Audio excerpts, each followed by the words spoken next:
Like really, just ask anything you wish. So easy. Yeah. Okay. I think we're recording. Yeah, we're recording. Yeah. Okay. And if I go too long, you can give me a sign or something. Like, Okay. No problem. No problem. I'm good at that. yeah, easy. So, welcome everyone. And we have with us Sulaiman Khatib. He is the co-founder of Combatants for Peace and is currently living in Palestine in the West Bank.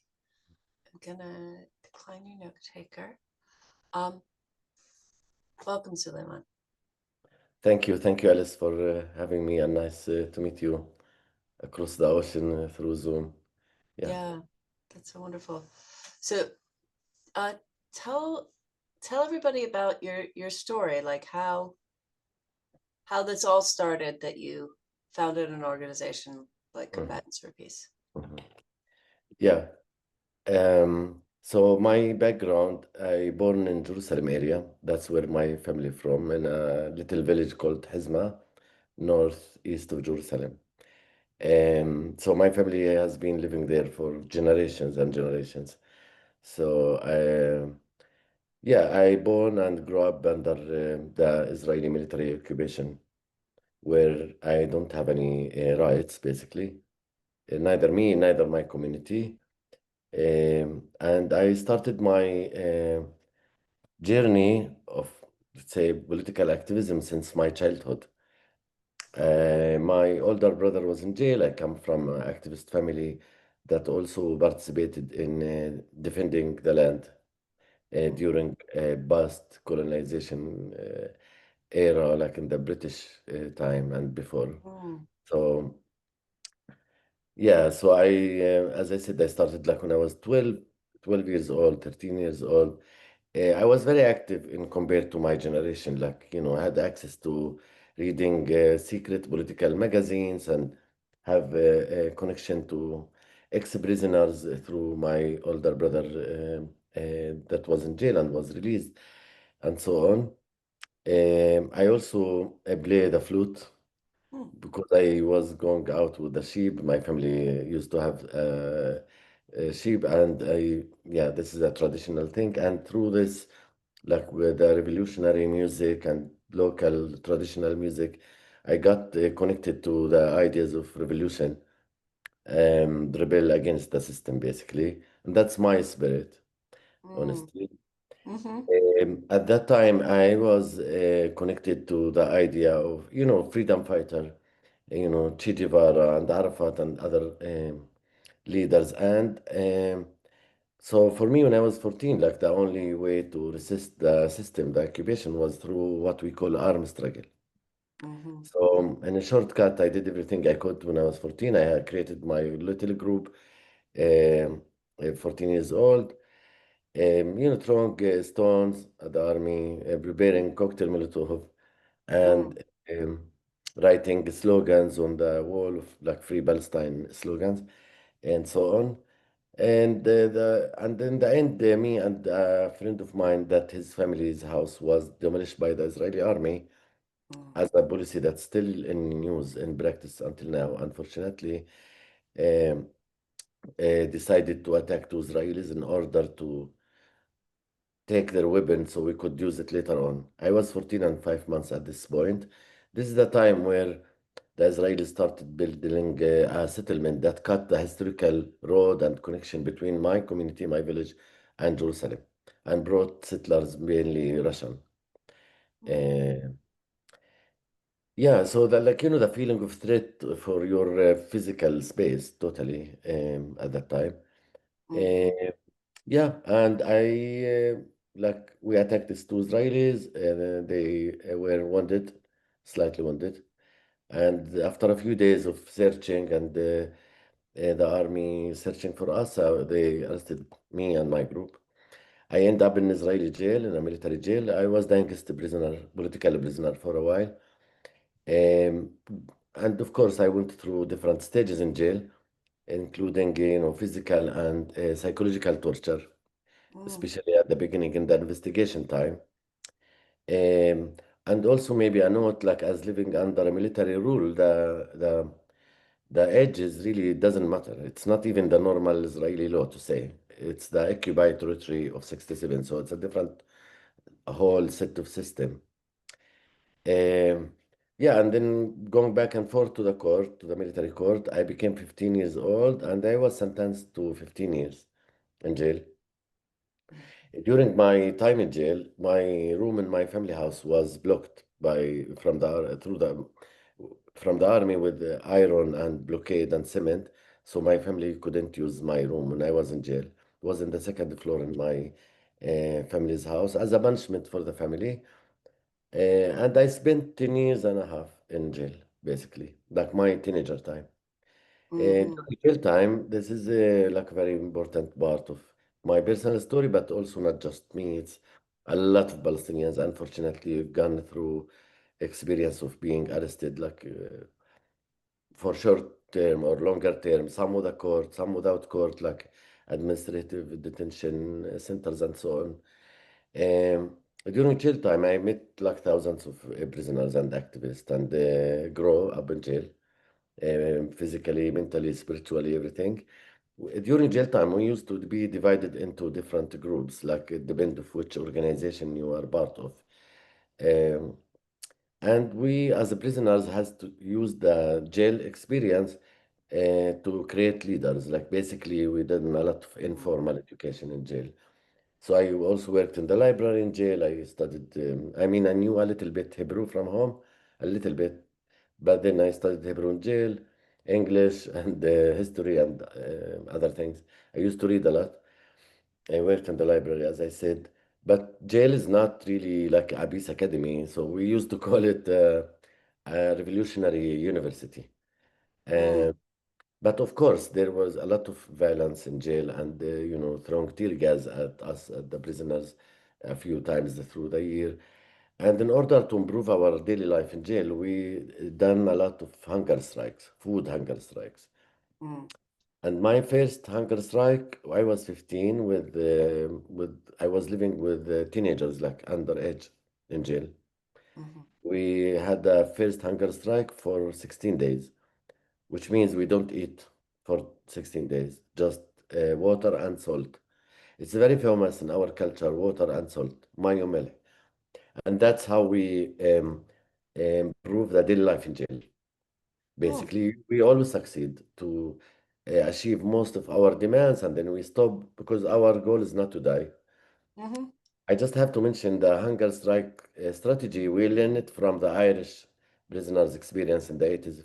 If you know about the story, some of the hunger strikers died in that experience, and we learned it from them, just to say. And the last hunger strike was for 17 days. That was my longest one with 4,000 prisoners in all jails. We organize it, we coordinate.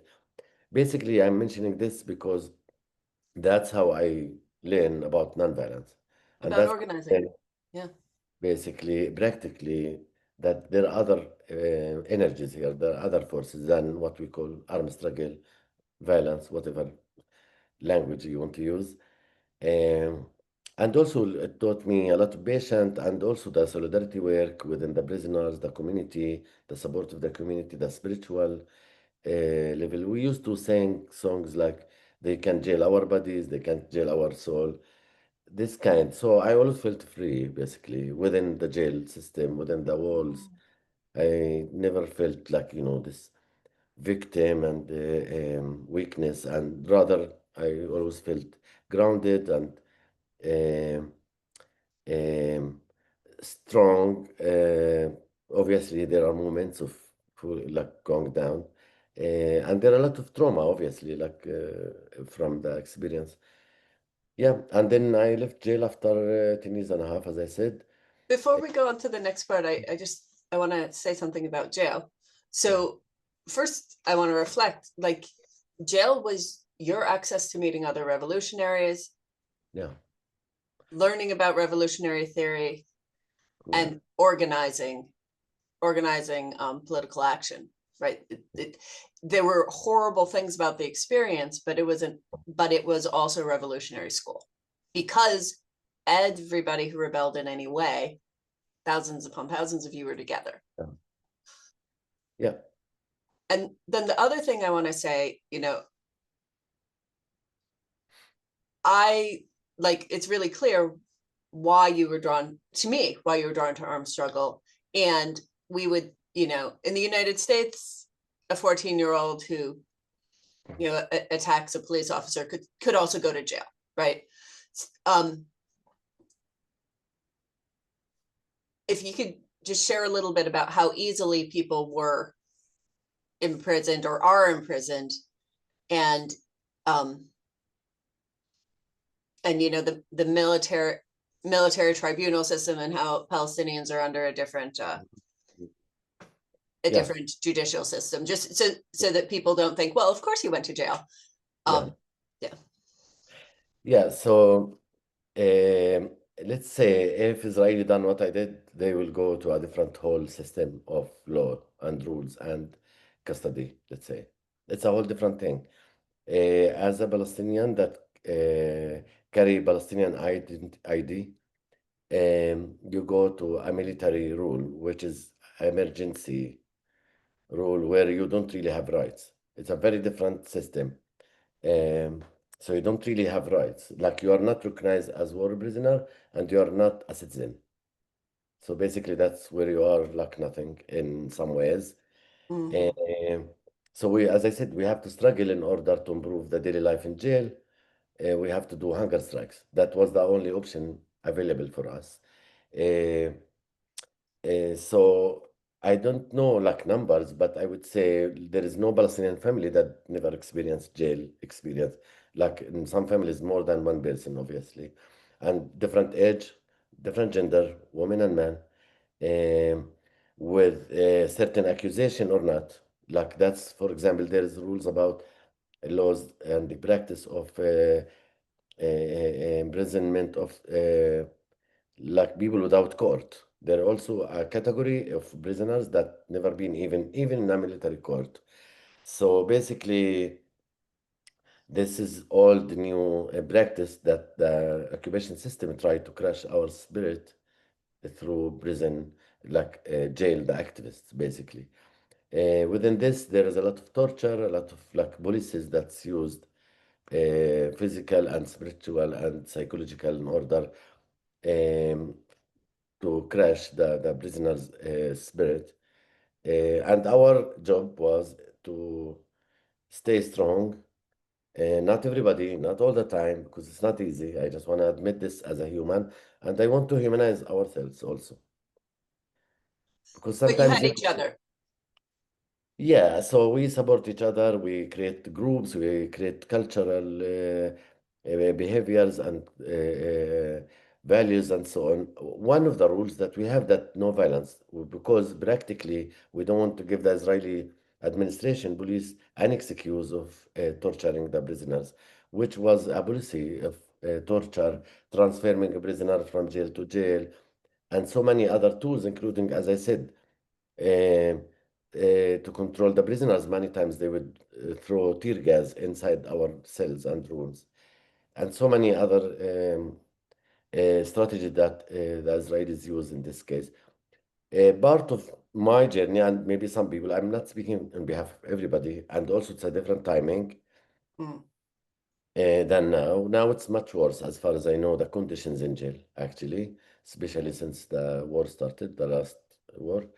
Um, since October 7 and the war in Gaza, things has shifted dramatically, much bad, worse than the time I'm talking about. And of course, like as I said, I was really inspired by people like Nelson Mandela and Martin Luther King and Rosa Parks and other like historical leaders. But jail is not peace academy. I just wanna focus Mm. on this because yeah. So um, yeah, but this is a stage, a station in my life and many Palestinians' lives that you go through this. Mm. Uh, and luckily enough, I'm like, I worked on myself after jail, like in trauma healing, and uh, take my experience to continue my activism in a different way. And that would lead me to, learn like a few things, maybe just like quickly because of the time, when I come to a conclusion that there is no military solution for our cause. Mm. I studied also the to say, I come from a Palestinian, very strong rooted family. Uh, but I'm very open heart mind. I studied also the Jewish story to say, and the narrative, and the Holocaust, and the whole thing. And I studied Hebrew, so I have a kind of I'm aware of the complex narrative regarding this piece of land, why Mm, we're connected to this land, and the differences. And I come from a family that practice old conflict resolution in the tribal system that's called sulha, which means reconciliation. mm, And this is exist like here, like over thousands of years, which actually affected my view how we could really come together to find a solution for this story that's complex here. And I'm thinking holistically, and basically, I really believe in the values that we as Palestinian, I'm saying, I can travel with different hats. As Palestinian, uh, I feel we have much more power in terms of morality. And that's what I learned also from mm, Mandela's story, I have to say, because he was in jail. And for me and many Palestinian prisoners, he was like a important figure, like an inspiring leader to say.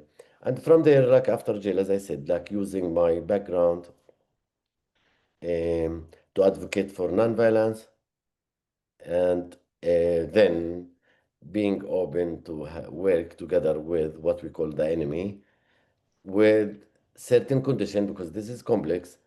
It's not accepted anywhere, neither not in our case, but I know like in Ireland, both sides it was not accepted to work with the other side, the enemy. So we started to look for Israeli partners that don't believe in the system, they don't support the system, and they refuse to serve in the army, basically. mm, mhm, And for me, these people are my partners. I am proud of that. Yeah, because I want freedom and collective liberation for all of us. Obviously, being aware of the power dynamic and the history and all of that. Yeah. yeah, yeah, yeah, yeah. Just backing up. So you you said kind of quickly you realized there's no military solution. How did you like? I can do the math, and I'm like, oh well, Yeah. yeah, at least not from the inside. It's a no win.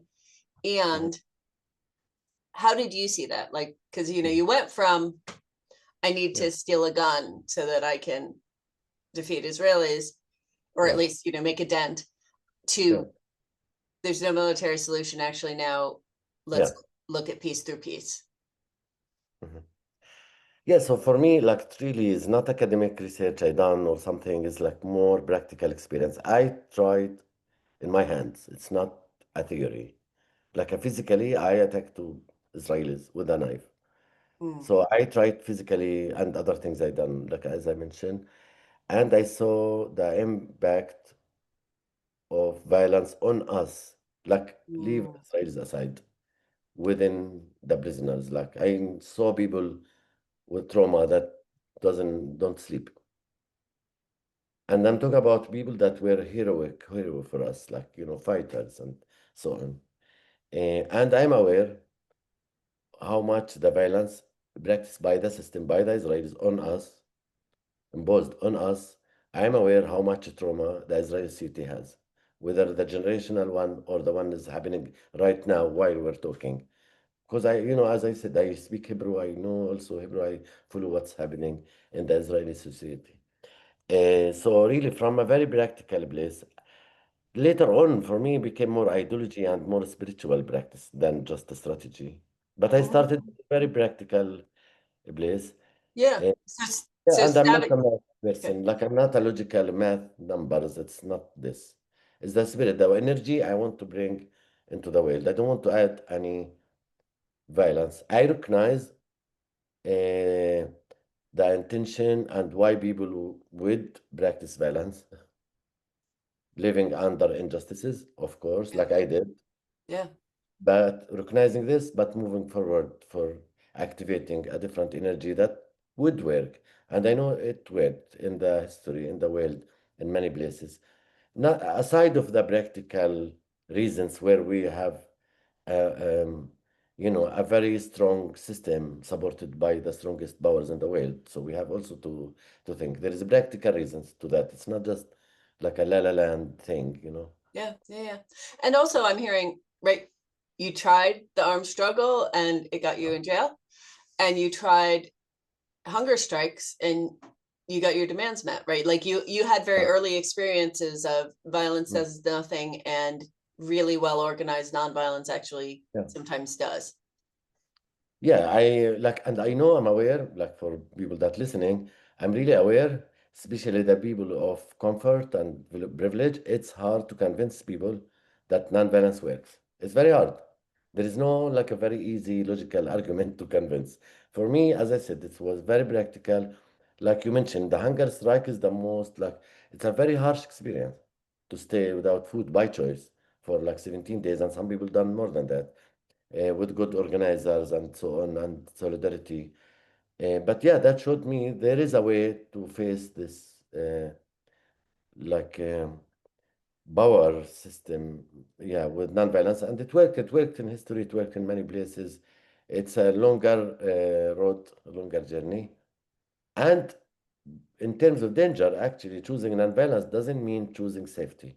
I just want to say Mm-hmm. that Mm-hmm. because, as we know, and I heard this a lot from even Israeli generals, like they spoke about it like many times. It's easy for the system to crash violence on violent uh, action that comes from us, the Palestinian, let's say, because they have more power, easy. And that happened in South Africa and many places. It's very hard for the system, for this well-organized army, to deal with non-violence actions that happen in the ground, and it's not safe. They try to crash it all the time because non-violence in Palestinian history exists already during the British colonization, 1936. There was the first 6 months of uprising, what we call intifada. So there is always like what we call sumud, steadfastness, resilience. The non-violence is a very deep rooted in our culture. Unfortunately, the voice of violence is much louder It globally. I always mean, is. they're It, always like, yeah, that's the nature of violence. It has a loud voice. that's unfortunate. And it's fast, but there is no quick solution anyway, right? Yeah. Yeah. So tell me about, or tell us about Combatants for Peace, like how it got started and what it's been Yeah. doing. Yeah, so actually next year would be almost at 20 years for Combatants for Peace. And I'm really proud that I've been part of the creation of this dream idea group. Obviously, over the 20 years, there were a lot of ups and downs and so on. Um, but I would say Combatants for Peace, like since it started almost 20 years ago, it started by ex-Israeli officers, soldiers that also reached the same conclusion of no military solution, and that people that don't want to continue serving the system, and they recognize this is not to serve the Jewish side of the story or the Israeli side. Um, and they saw in their eyes what the occupation does to the Palestinian and to themselves, by the way. Mm, mm, Arresting children, killing innocent people, and so on. Um, and from the Palestinian side, and I'm not comparing, obviously, we have two different stories here. People like myself that were in jail, that were fighting, or were activists or ex-prisoners, and we had like secret meetings through mediator, a person that knows this group and this group in Bethlehem area for almost a year because we come from a place we don't trust each other. They thought we will kidnap them. We thought they belong to the Israeli intelligence and so on. And with the time, we built trust and got to know each other personally. And personal, we start to use the personal story. That's how we started. Um, yeah, and since then, our group, Combatants for Peace, together with a few other groups, are really working on, let's say, two hands, like in generally. One, trying to work together non-violently against the system, the occupation, the apartheid system that control this land from the river to the sea, basically. And from mm, the other hand, shows the possibility, a model that maybe inspire people for something else. And I think this is important role that we play, even though we are not like a big group, but even in the middle of the darkest times, like now, we show this. There is what we call another way. There is actually a documentary about us called Another. There is another way, There's another which way. is actually really to show the possibility out there, and that's conflicting and this fighting is not a destiny forever. And I think this is the historical, I would say, rule that we play, and using our personal background stories to tell people if we people that we fought each other, like literally, could really come together and build these relationships, build this thing together, and we come as full truth. It's not easy, and we just like meet to say, oh, we love each other, and this. It's not that. It is that, and we speak about the reality, about our um, feelings, about the actions that happen in the ground, about the reality, the differences, and everything. And that's why I believe this is the journey like towards, as I said, collective liberation for our people, because I believe, despite the power dynamic, and there is obvious oppressed and oppressor relationships here, Hmm. and we speak about it, I believe also Israelis are not free. Hmm. Yeah. Hmm. Yeah. I mean, yes, it's much lesser, but the burden of constantly having to justify being the opposite of what you say you stand for, it's a Yeah. lot of work, if nothing else, and a lot of strain and stress. And Mm. and and apparently a lot of fear. They have to be. I've spoken to Israelis who want peace, but they say, you're just always afraid. You're always afraid you're going to get attacked. As relatively unrealistic as that is, it's because it's needed to keep things in place. It's the Mhm. experience that people end up with, and Yeah. it's a burden that you don't have to have when you get along with your neighbors. Yeah, definitely. I definitely recognize the trauma, the collective trauma that we know, like the historical one, the generational trauma. Still, we have to move forward and to work on that, obviously. And like part of like things we do actually is really recognizing all of that. We have, for example, just like to highlight like a few things what we do, like aside of the storytelling and the joint workshops that we do to bring our people together. Um, like tomorrow, actually, we had like in the last few weeks, we're doing a non-violent solidarity stand with our people in Gaza to end the war in Gaza and to end the starvation and end the settler violence in West Bank, which is in a rise like triple times than pre-October 7. Uh, and every year, I just want to highlight these two sacred events that we have. One called the Joint Memorial, the Palestinian-Israeli Joint Memorial Ceremony. Mm, And this actually started almost 20 years ago with our partner called the Bereaved Family Forum, which is a Palestinian-Israeli bereaved family forum, um, where we commemorate the memory of the people that killed in this conflict together. As you know, it's a process of a humanization. There yeah. is a lot of dehumanization here. And this is really like a very emotional, very politically sensitive event. And it started actually, I'm not a number person, as I said, but 20 years ago, we would have 70 people joining from both sides. And then the year after, we have 200 people, and so on. In the last years, we have like thousands of people. Became actually a global event. Now we have like every year we'll have a global kind of event using Zoom and the internet. And the second thing is the Nakba ceremony, which is the Palestinian Nakba catastrophe, which is not recognized in the Israeli side at all by any means. Even among the left-wing activists, actually, not Mm, everybody is comfortable to speak about Nakba. And this is again like the narrative thing. If you recognize that there were Palestinians living in Haifa, to say, you're scared, the fear of losing your moral ground and so on. And I think really this is part of the reconciliation. Like we do the Nakba ceremony to commemorate the Nakba in the last 6 years together with our Israeli partners. And I'm really proud that it's possible that these two big events will become kind of in the future, hopefully, a, a place for our peoples, both peoples, to come together, even for these very heavy Great emotional topics. Yeah. events. Yeah. Well, what I was thinking when you said people don't like to acknowledge the Nakba and it's part of reconciliation, in South Africa, they had truth and reconciliation commissions, right? Hmm. Because Yeah. truth is one of the accesses to Mm. reconciliation. I have so many more questions. And, and we're getting very close to time. Um, I'm going to ask them both, and if the video is too long, I'll edit it later.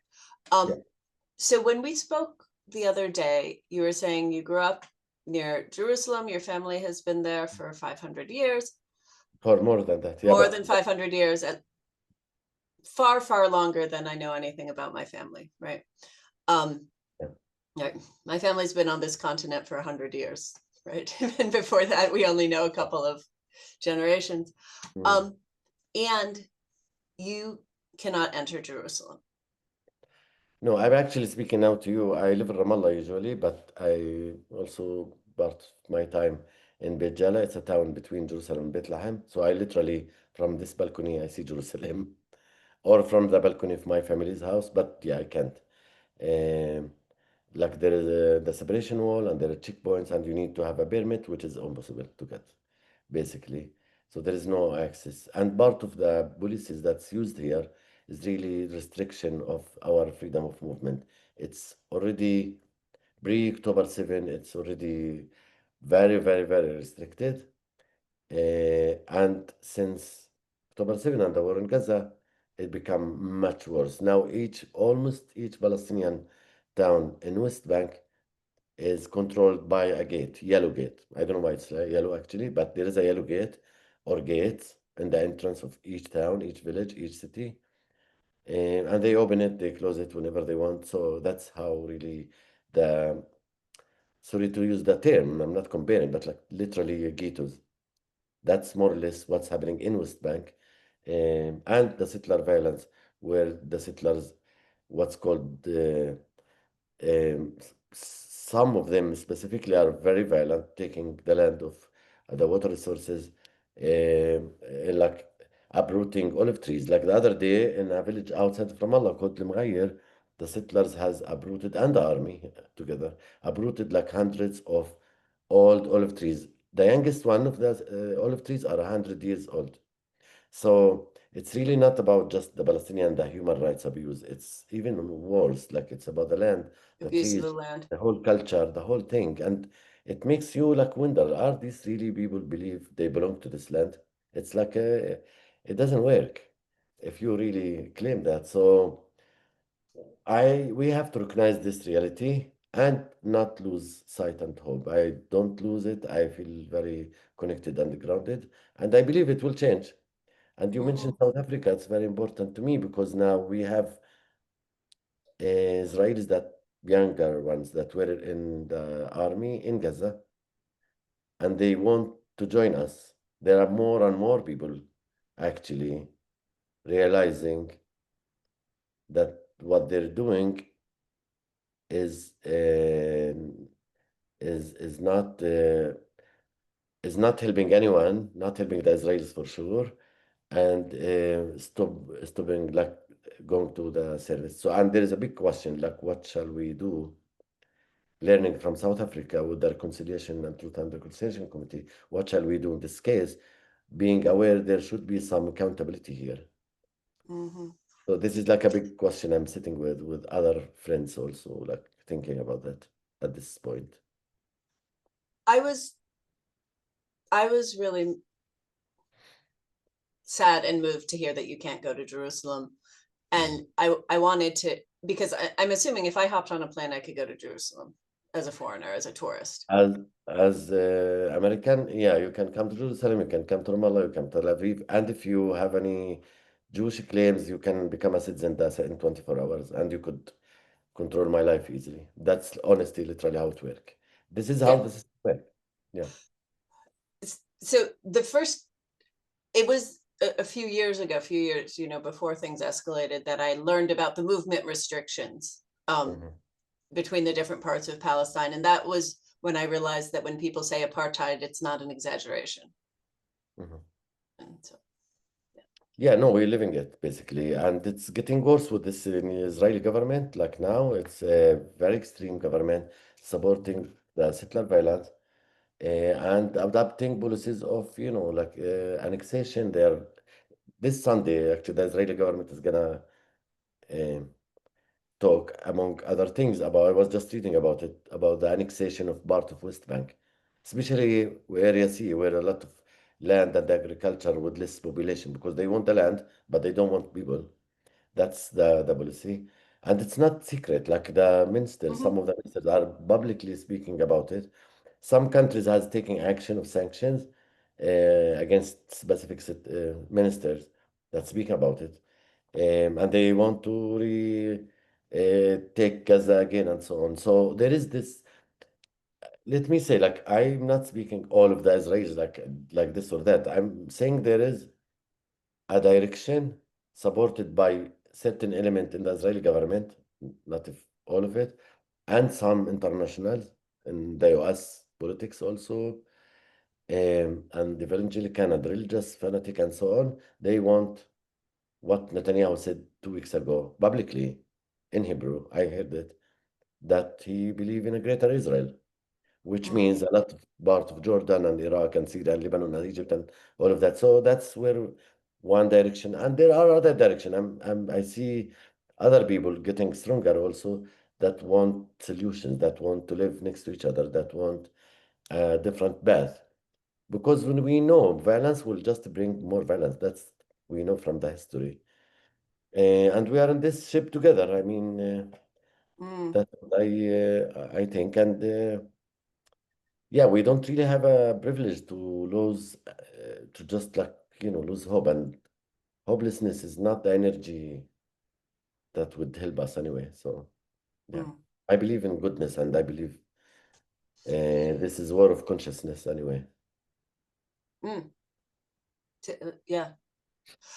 And then the last thing is, tell us about the film. You're offering people the film as a free gift, Yeah. right? Is that right? Yeah, I'm not an actor. I'm but like Steve Abkun, our dear brother and friend and activist, um, had made a movie about competence for peace, but it's not just about competence for peace. It's just an example that's called Disturbing the Peace. That was more than 10 years ago. And it's really important. I know we have a shortened time, but just to say disturbing the peace, and this is maybe my invitation and call for people that listening, because people always ask what we can do. And disturbing the peace came because we have a non-violence demonstration where the Israeli army arrested two of our activists, one Palestinian, one Israeli. Next, next to me here in Beit Jala, like was a road, and we actually was a very non-violent demonstration. And when our lawyer asked the army why you arrested them, they said in Hebrew, they're disturbing the peace, they're disturbing the order. So the peace that people, I believe most people want peace, like every human, right? But the peace that they're talking about is the system, is the order, and that's what peace for many people.